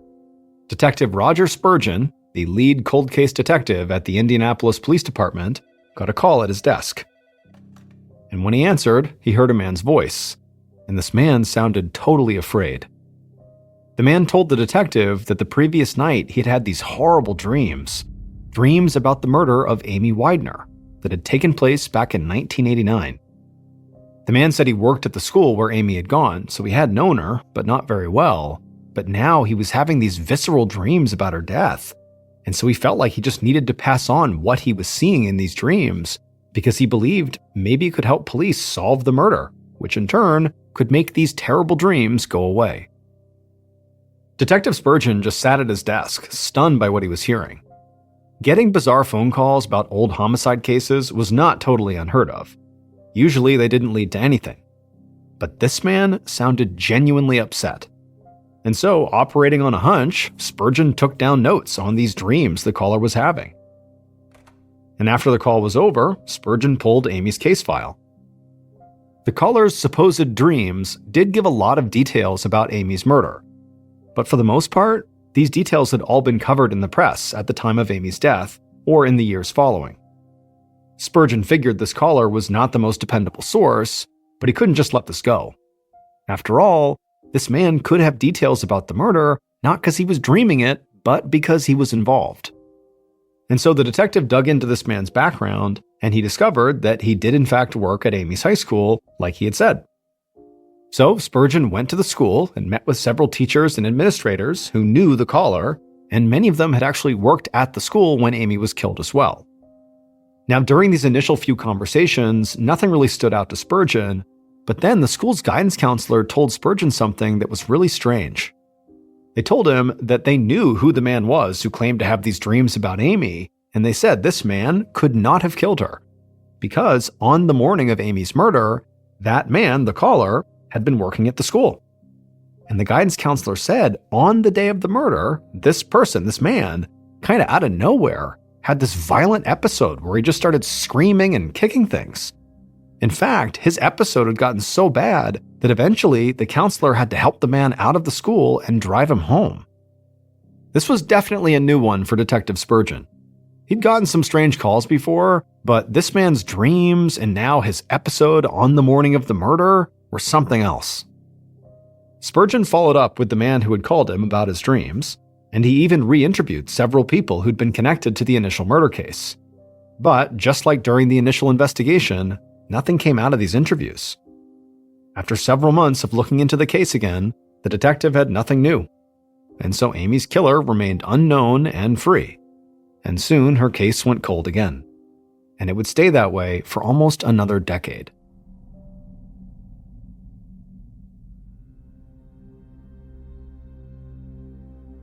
On a morning in 2011, so 22 years after Amy's murder, Sergeant Bill Carter, a nuisance and abatement officer with the Indianapolis Police, sat in a small office scrolling through Facebook. A nuisance and abatement officer is a cop who works directly with the fire inspector to check on venues like restaurants and clubs that might be breaking fire code. And so Sergeant Carter spent a lot of his time looking at Facebook to see if any events or big parties were being talked about that would potentially violate fire code laws. Just then, Carter heard a knock on his door. He said to come on in, and he looked up to see a homicide detective standing there. This was definitely weird, because Carter had very little interaction with the homicide department. The homicide detective said he was heading up cold cases now, and recently he'd found a Facebook page dedicated to the victim of one of the coldest cases they had, the Amy Widener murder from 1989. Carter said he knew about the case. It had been in the news off and on over the years since it happened, and he'd also grown up in the same part of town as Amy. But none of this explained why a homicide detective would be coming to see him about this case. The homicide detective said he wanted to print off everything from this Facebook page dedicated to Amy to add it to the case files, and to cross-check some of the people on the page with people mentioned in the original investigation. The problem was that he and the other homicide detectives didn't know how to print things off of Facebook, so he was hoping Carter could help them. Carter stifled a laugh and said he'd take care of it. The homicide detective walked off, and then Carter quickly found the Facebook page called Remembering Amy Widener. Even though Carter was familiar with the case, seeing photos of Amy as a happy teenager really hit him. And as he read through the comments on the page, he saw how many people were still deeply affected by this murder. It just seemed so wrong that her friends and family had gone this long without any kind of closure. And so Carter printed out everything from the Facebook page for the homicide detective, but before he did, he sort of read through it all. And as he did, he started to feel like he really needed to do something to help. Over the next several weeks, in his free time, Sergeant Carter started to look through the old case files for Amy's murder. Now, normally, homicide detectives would not have wanted an officer from another department anywhere near their files, especially an officer who only dealt with fire codes. But Amy's case had remained unsolved for so long that they figured whatever Carter was doing couldn't hurt. Sergeant Carter regularly checked the Facebook page dedicated to Amy, made notes on the pages he'd printed, and tried to see if he could connect anything to something in the original case files. He even reached out to several of Amy's friends and family members who'd been interviewed in the past to see if they had any new information to offer. For months, Carter's efforts weren't much different from the detectives who'd worked the case in the past. No new leads, no new evidence. Carter stuck with it, continuing to work Amy's case whenever he had the time. And on a day in June of 2012, now closing in on 23 years after Amy's murder, Sergeant Carter caught something in the case files that seemed to have gone overlooked for decades. At first, Carter thought he had to be wrong. Maybe he'd been spending so much time with the case looking at countless pieces of paper and file folders that he'd just gotten confused, or he was delirious or something. But when he looked at what he'd found in the case file again, and checked it with the Facebook page and the notes he'd taken from the interviews he'd conducted, he was sure he had found something huge, something that apparently no other investigator had noticed. Sergeant Carter looked through the files one more time, found a phone number, grabbed his cell phone, and made a call. And he told the person who answered that he needed to speak to them as soon as possible about Amy's murder.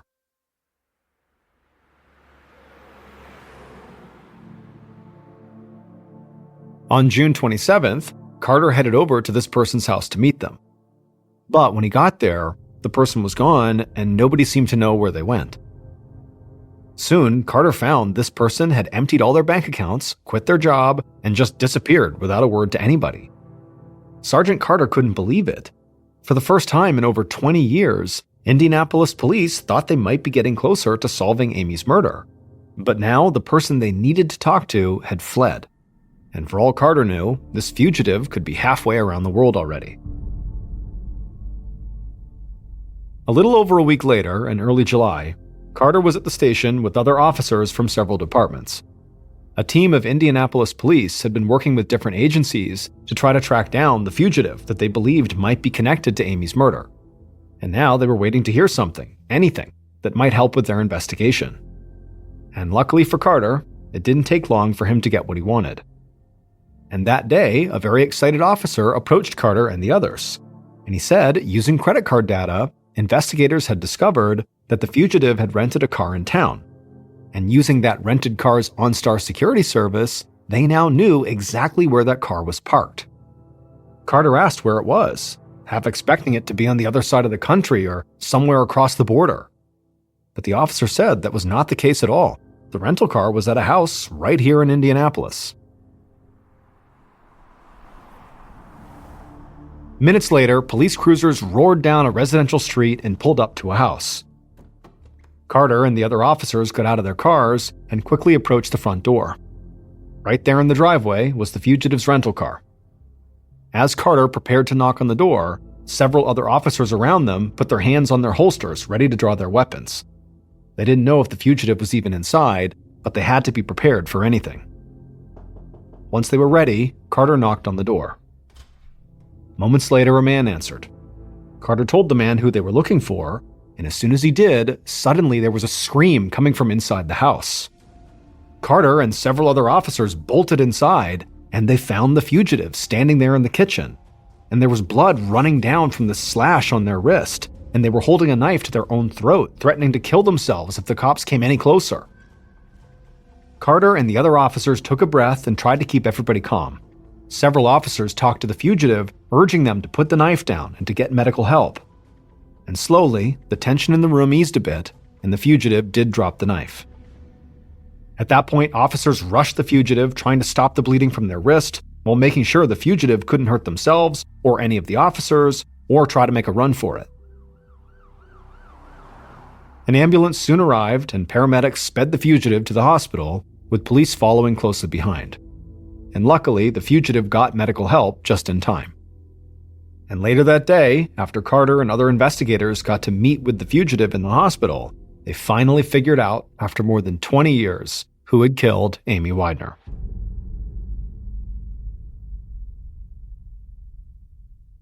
Based on information from the fugitive statements, evidence found at the murder scene, and interviews conducted over the course of multiple investigations, the following is what police believe happened to Amy Widener on the morning of November 13th, 1989.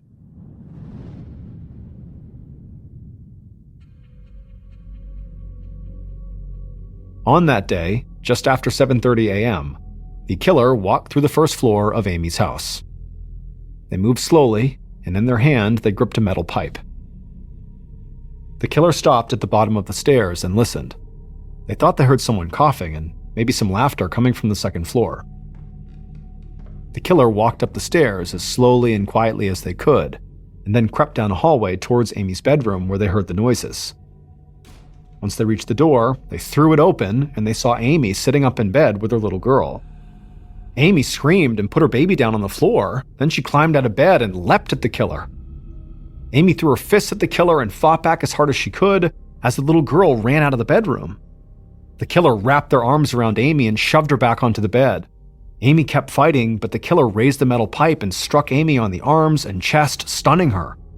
And the killer took off Amy's clothes and sexually assaulted her.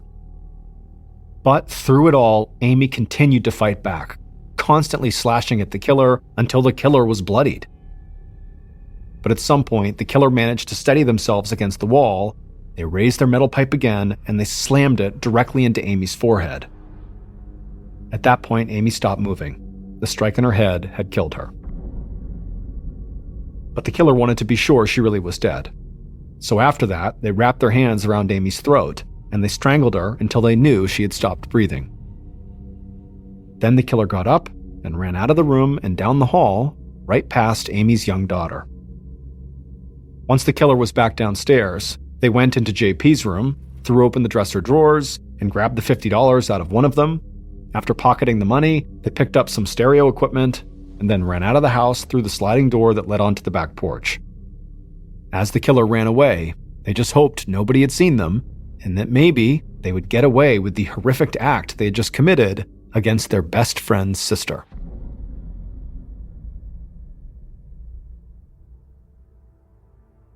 Rodney Dank, who was JP's best friend and who would remain close to the family following Amy's murder, had been Amy's killer. It turned out he was able to get away with his crime for over 20 years simply because of an oversight. Initially, the police had Rodney listed as one of Amy's close friends that they would need to interview. But for some reason, nobody ever spoke to him.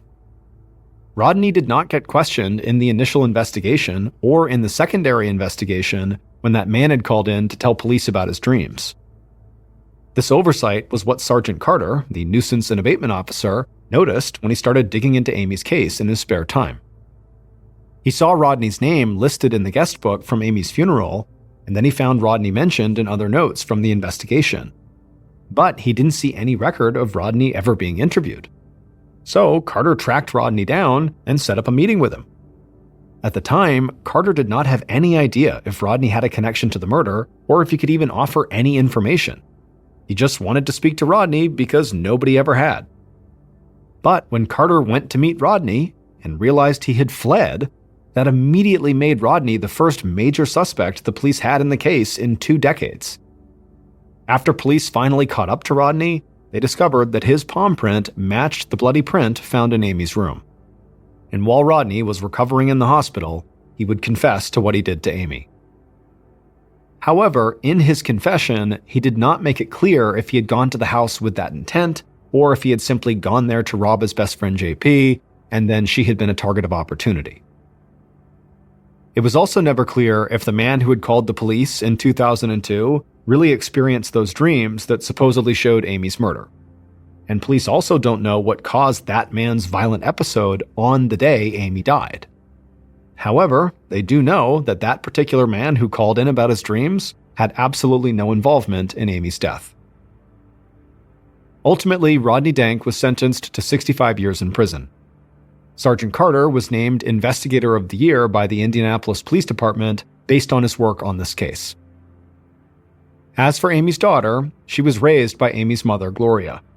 And when she reached high school, she actually had Jody George, Amy's favorite teacher, for French. And when she graduated, Jody would tell her, "I just remember so many things about your mother and how your mother felt about you. And I know your mother would be so proud of you right now." Late on the evening of November 15th, 1884, a 20-year-old man named John Lee helped his sister Elizabeth clear the dining room table in the English manor where they both worked. John was a butler at this manor, and his sister Elizabeth was a cook. And the manor itself had a name. It was called the Glen, and it was this gorgeous property right on the beach in the seaside community in England. Now, years ago, the Glen had been much more grand, and in fact, the King and Queen of England had at one point came to stay at the Glen. But recently, the Glen and the family who owned it had fallen on hard times. The staff was down to a skeleton crew of just John, his sister Elizabeth, and 2 elderly maids, which meant virtually all the physical labor at this property fell to John to take care of. So, on this night, John was lugging a huge pile of heavy china in his arms to bring out to the kitchen, and as he was doing this, he was trying to talk to his sister, who was also kind of helping clear the table, about an upcoming dinner party they were going to host at the Glen for some very important lawyers and politicians. But as John tried to talk to Elizabeth just wasn't really reacting. She was kind of staring off into space, and she was only carrying 1 or maybe 2 plates off the dining room table, while John is carrying like 50. And so John was becoming really annoyed with his sister. I mean, she's not really helping, and she's ignoring him. And so John was about to complain to his sister about her behavior when suddenly she turned around and she apologized to him and said, "You know what? I'm sorry I'm acting this way. I just don't feel very good, and I really think I should go lie down." Now, John was about to be really annoyed at this, but then he noticed his sister had her hands kind of reflexively over her stomach. And John knew his sister was pregnant, and so suddenly he felt like, okay, the reason she's acting this way must be because of her pregnancy. And so he did not press the issue. Now, you need to understand that Elizabeth did not tell John that she was pregnant, nor did she tell anybody else in the house, because the owners of the Glen were very traditional and very religious, and they almost certainly would not approve of Elizabeth's pregnancy because she wasn't married. At the time in England, it was not okay to have babies out of wedlock. It was viewed as like this totally taboo thing that you should never do. But despite Elizabeth's best efforts to conceal her pregnancy, John and the other 2 elderly maids very quickly realized what was going on, because every morning they would see Elizabeth vomiting because of morning sickness. And so when they approached her and said, "Hey, it looks like you're pregnant, what's going on here?" Elizabeth refused to talk about it. She did not admit to being pregnant. She just kind of said, "Leave me alone." I mean, John didn't even know who the father was. Like, Elizabeth did not want to talk to anyone about her pregnancy. But despite all that, John and the other 2 maids really wanted to support Elizabeth and help her get through this pregnancy, without being found out and potentially fired because of it. So when Elizabeth said to John that she just wanted to go lie down because she was feeling sick, he didn't press the issue, and he just told her, "You know what? I'm fine. I'll finish up. You go lay down. I hope you feel better." By 11 p.m., John was nearly done with all of his chores and he was getting ready for bed when one of the elderly maids came into the room and told John it was time for their nightly prayers. And without any hesitation, John put down the silverware that he was polishing and followed the maid into the living room where one of the owners of the Glen was waiting in her nightclothes. The owner was a 68-year-old woman named Emma Case, and at night she really liked to lead a nightly prayer with her staff. It was something she really enjoyed doing. Now, John was not a very religious person, but he really cared about Emma, and so he agreed to do these nightly prayers really just to make her happy. I mean, after all, Emma had basically saved him on multiple occasions. John had begun working for Emma 6 years earlier when he was just 14 years old. And John, he was kind of like a rough kid and a troublemaker, but Emma, she just had a soft spot for him. And at some point, when John admitted to Emma that he was really interested in traveling the world someday, Emma would help him get into the British Royal Navy. And for 2 years, John very happily served in the military and did get to see the world. But at the 2-year mark, John came down with this terrible case of pneumonia, and it forced him to leave the military early. And so when John was medically discharged, he came back home, and he had no idea what he was going to do. I mean, he anticipated staying in the Navy for some time, not just 2 years. But luckily, Emma stepped in again, and she gave this glowing recommendation of John to one of her very wealthy friends, basically saying, hey, you should hire John. And this wealthy friend of Emma's agreed and hired John, and John was so happy, so relieved. I mean, Emma has totally picked him up again. But after getting hired, John would make a totally stupid mistake. He would steal this really expensive plate from this wealthy friend, and he would get caught. And this wealthy friend, they didn't just scold John and make him give the plate back. They got the police involved, and ultimately John would be sent to prison for 6 months for the theft. And when John got out again, he was certain nobody was going to hire him. I mean, he just went to jail for stealing. But that was when Emma, for a third time, stepped in and helped John again. Emma was a big believer in forgiving people and giving them additional chances when they screwed up. And so she said to John, you know what? I understand you made a mistake. Why don't you come back to the Glen and work for me? You can be our butler. John couldn't believe it. I mean, he knew he did not deserve this chance, especially from Emma, who's now been done wrong by him multiple times. But, he was so grateful, and he said to Emma, I'll take this, of course, and I will do anything you want, no matter what. I will do the best possible job. I'm not going to screw this up. And so far, that was exactly what John had done since coming back to the Glen. He did whatever Emma wanted, and that included nightly prayers. So on this night, after John walked into the dining room, he took a seat next to Emma at the table, and then after Elizabeth and the other 2 elderly maids took their seats at the table, they all held hands and they bowed their heads, and then Emma began to lead them in prayer.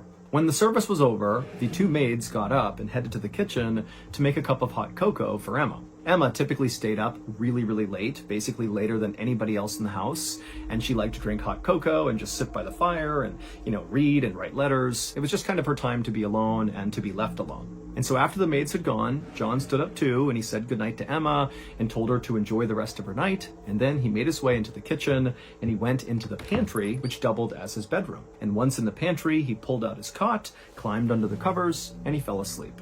A few hours later, at about 3:30 in the morning, John suddenly woke up in the pantry to the sound of somebody screaming outside the door. And so John, he burst out of the pantry door, and right away he's looking in the kitchen, and it's just completely covered in smoke. He can barely see, but not far from him in the kitchen was his sister and also one of the maids. And they were the ones screaming. And they were actually screaming at John to wake up and go get everybody. We need to get them out of the house and get some help. And so John, his first instinct is, okay, clearly there's a fire or something. And Emma, she's upstairs and she could be in trouble. And so John, he instinctively ran towards the stairs and began going up to the second floor to save Emma. But as he went up the stairs, the other maid was coming down the stairs looking totally frantic. And she would tell John that she was just in Emma's bedroom and she couldn't see Emma anywhere, and her bed was totally on fire. And so she didn't know if Emma was even in there, but it didn't look good. And so John, at this point, he turned and went with that maid back to the kitchen, where they linked up with John's sister and that other maid, and the 4 of them filled up buckets of water and tried to run back up the stairs to attempt to put out the fire that was in Emma's bedroom. But by the time they got back upstairs, the fire up there had really spread, and there was like a wall of fire right in front of Emma's bedroom. So there was no way to really get through it, and their little buckets of water did nothing. And so even though they hated the idea of leaving Emma potentially behind, the 4 of them knew they couldn't do anything more. And so finally, the 4 of them turned and began running downstairs to evacuate. And as they ran through the dining room on the first floor, they would find Emma. She was laying on the ground, sprawled out, and it was obvious to all 4 of them that she was clearly dead. However, it was also obvious that the fire had not killed her. She had clearly been hacked to death. She had all these horrible wounds on her head that looked like somebody had taken an axe basically to her head, and her neck was so deeply cut, it was almost like someone tried to remove her head. John and Elizabeth and the 2 maids just stood there staring in shock at Emma, not even sure what to do. And then one of the maids just started screaming, and then all 4 of them just turned and ran out of the house. Eventually, some neighbors, some local fishermen, and members of the Coast Guard were able to put out the fire at the Glen. But this was not just a fire, this was a murder. And so when police came to investigate, suspicion immediately fell on John. This was back in the day, well before forensic science was used in investigations. And so at the time, the way police kind of figured out who done it is by intuition and gut feeling and assumptions. I mean, it was basically like pseudoscience. But at the time, that's how it was. And quickly, the police determined that whoever had killed Emma and inflicted these horrible injuries on her, they had to be really strong. And so the assumption was, John is the only man in the house, and so very likely the strongest person in the house.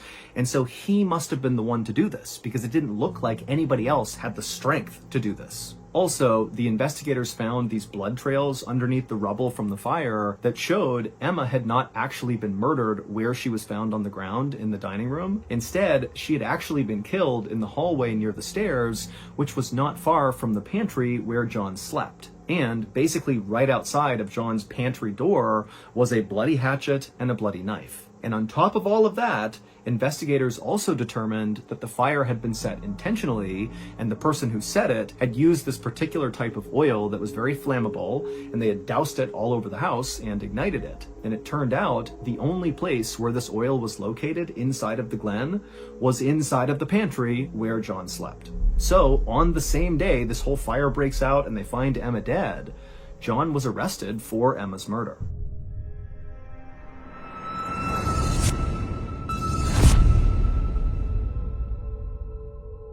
The next day, John was in his jail cell, and a guard came down the hall and rapped on the bars and told John he had a visitor. His lawyer was here to talk to him, but John was confused because he didn't have a lawyer, so he had no idea who this was.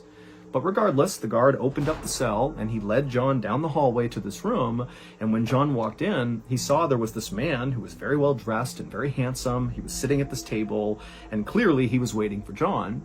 And John, at first he didn't really know who this guy was, but then it dawned on him that he knows who this guy is, and it made no sense that he was here to defend John. The man's name was Reginald Templer, and he was a very successful lawyer, highly respected in the area, and he also happened to be one of Emma's absolute closest friends. So Reginald Templer, Emma's close friend, the woman who's been murdered, is here to defend the person who's accused of killing Emma? It just didn't make any sense. But eventually, Reginald gestured for John to come in the room and sit down. And so John just kind of made his way in and he sat down. And Reginald immediately said, "John, I know you did not kill Emma. That's why I'm here." John was so relieved, and before long, he was pouring out all the information he could about everything he could recall about the night of the fire and the murder.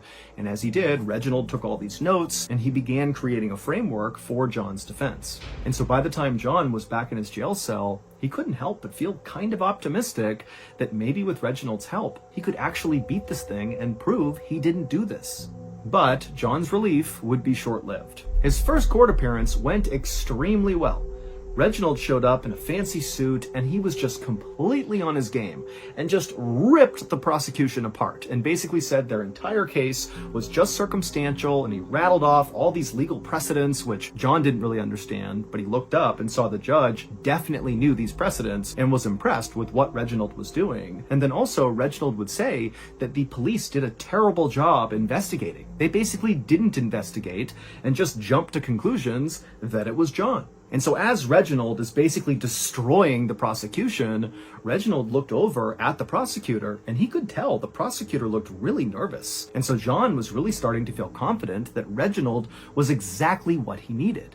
But on the day of the second court appearance, Reginald just didn't show up. With no explanation, he didn't contact anybody, and so John just sat there waiting to see what was going to happen. The judge delayed for as long as he could, but eventually when, Reginald still didn't show up, the judge looked to John and said, "I'm sorry, but you're going to have to defend yourself." Which, of course, John did not know how to do. I mean, he barely had even gone to school, let alone studied law. And from there, things only got worse for John. Reginald continued to miss court dates with no explanation, and then on other times he would show up to court, but instead of being this fantastic, very sharp lawyer, he kind of acted like a maniac. He would start all these unnecessary fights with the judge over totally irrelevant matters, like how to pronounce a particular word, and then when he had witnesses on the stand, his line of questioning didn't make any sense. He would ask things like, "Well, what did you have for breakfast today?" and "What's your favorite color?"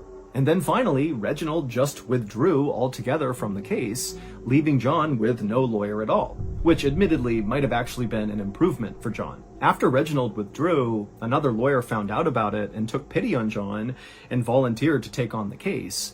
But it was on very short notice, and this other lawyer had good intentions, but was not nearly as skilled as Reginald was when he was kind of on his game on that first day. And so really quickly, this lawyer kind of fumbled the case, and then when it went to the jury to decide whether or not John was guilty, it took them less than an hour to come back and say, oh yeah, he's guilty, he killed Emma. And so John was sentenced to death by hanging. For the next 3 months, John sat in his jail cell waiting for his execution. And as he waited, he continually insisted that he really was innocent and that ultimately God would protect him. Finally, February 23rd, 1885 rolled around. This was the day of John's execution, except something very weird happened on this day. When John was led from the jail to the gallows where he was going to be executed, the hangman could not get the gallows to work. The trap door in the gallows where the condemned stands, where it's supposed to open up and they fall down and the noose breaks their neck, that trap door, it would not function whenever John was standing on it. Now, when John was moved off the trap door, it functioned perfectly fine. It was only when he was on that trap door that it would not work. And so think about this. Pretend you're John. 3 different times, the hangman led him onto that trapdoor. They put the noose around his neck, put a bag over his head, asked him for his last words, and they threw that lever. And each time, John is expecting to die, and it's not working. Finally, after the 3rd failure, the hangman just called off the execution, and then actually a judge would weigh in and say, you know what? We cannot possibly attempt for a 4th time to execute John. This constitutes cruel and unusual punishment, and so they swapped his sentence from a death sentence to 22 years in prison. And none of this would make any sense until one day, 6 years after Emma's murder, when John, by this point, was just sitting in a jail cell and everybody had forgotten about him. On that day in 1890, a group of very high society type people, politicians and lawyers and rich people, they all gathered in this misty cemetery not far from the Glen. The group was in the cemetery for the burial of a very important and well-respected man who had died after slowly going insane. And as the priest finished his final blessing, the mourners began chucking handfuls of dirt into the grave, and as they did, one of them said quietly but out loud, "Today, we have buried a murderer." Here's what many people believe really happened on the night of November 15th, 1884, when Emma was killed. At the time of Emma's murder, Elizabeth's pregnancy was very scandalous, but not just for Elizabeth. It was also scandalous for the father of the baby, the father who nobody knew except for Elizabeth. And it was scandalous for this father because, like Elizabeth, he was worried what society would think if they found out he was having a baby out of wedlock, especially with Elizabeth, who basically from a societal standpoint was kind of below his station. But despite all that, the father of the baby did not attempt to distance himself from Elizabeth. Instead, on the night of the murder, the father of the baby actually decided to sneak into the Glen to see Elizabeth. But Emma was still awake. She was up late, drinking her hot cocoa, writing and reading, and she heard the sound of the father coming into her home. And so she got up to go investigate, and she would eventually find the father up in the hallway right outside of Elizabeth's bedroom. And remember, Emma is very traditional, she's very conservative and religious, and she's seeing this strange man in her house clearly going into or coming out of Elizabeth's room, and she was so offended and angry, and so Emma just began screaming at this guy to get out of her house, and if he didn't, she was going to tell the whole world about this illicit relationship. And then Emma walked up and hit this guy right in the face, and at this point, the father just snapped, and he flew into this rage, and he began screaming back at Emma, and then he grabbed a hatchet that was on the wall right near the pantry. He pulled it off and he brought it down right on top of Emma's head, and Emma crumpled to the ground. And the man, he's looking down at Emma and he's realizing he's inflicted this horrific injury on Emma, and if she doesn't die, she's gonna tell someone, and then this father is gonna go to jail, if not worse. So in a moment of panic, this father runs into the kitchen, gets a kitchen knife, comes back, and he finished Emma off. Once she was deceased, he dragged her back to the dining room where she normally did her reading and writing, and then he doused her and the whole house in that weird oil that he found in the pantry where John was sleeping, and after getting the whole house covered in it, he ignited it, and then he ran out of the house. But over the next 6 years, Emma's killer felt so bad about what he had done, both to Emma and then nearly killing Elizabeth and his unborn child, that he went completely insane, and this caused his physical health to totally fail, and he died. But right before he died, as he's laying in his deathbed, he began ranting and raving about all the things he regretted in his life, including murdering a woman at a big, beautiful seaside estate. Basically, he was admitting to killing Emma, and he did it in the company of all the people who would then be at his burial. And so that's why, as they're throwing the dirt onto his casket, they're saying, "Today we buried a murderer." The killer's identity was none other than Reginald Templer, John's lawyer. Now, nobody knows if Reginald took John's case because he felt guilty and wanted to prevent an innocent man from going to jail, or if he just wanted to sabotage John's case to ensure he did go to jail to protect himself. Like, we don't know. Either way, though, it was during the course of this trial that Reginald began his descent into madness, which would ultimately lead to his death. Some people believe the reason the gallows malfunctioned every time John stood on that trapdoor and it wouldn't open was because of divine intervention. That God or a god or some deity came to earth and literally interfered with the execution to spare John's life. And the reason people think that is because, John really was an innocent man and he did not deserve to die. John would serve all 22 years of his sentence, and then when he got out, he became famous for being the man who could not be hanged. John would eventually get married and he would move to America, where he would live a very happy and quiet life until he died at the age of 81. There's a vocals floating in the air, lost in a moment without a care. Melodic waves of emotion, experimental set with devotion, classic crossover of styles untold. In this indie rock world we won't grow a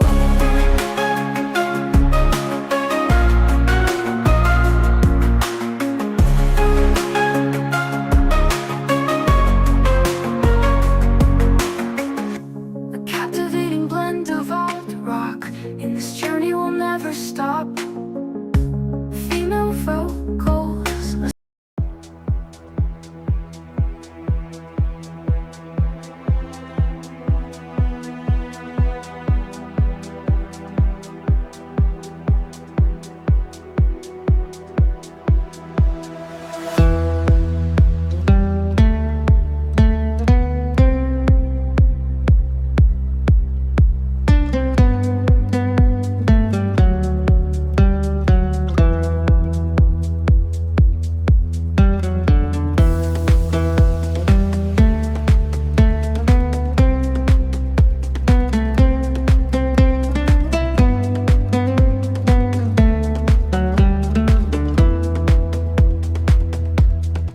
Beneath the ancient trees, and I felt the air, it seems to glow. And I know not where it travels, but wherever it is going, I will follow it wherever it may flow. And the source I do not know, and the source I do not know.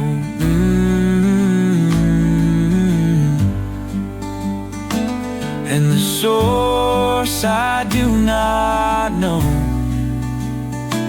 and the source I do not know.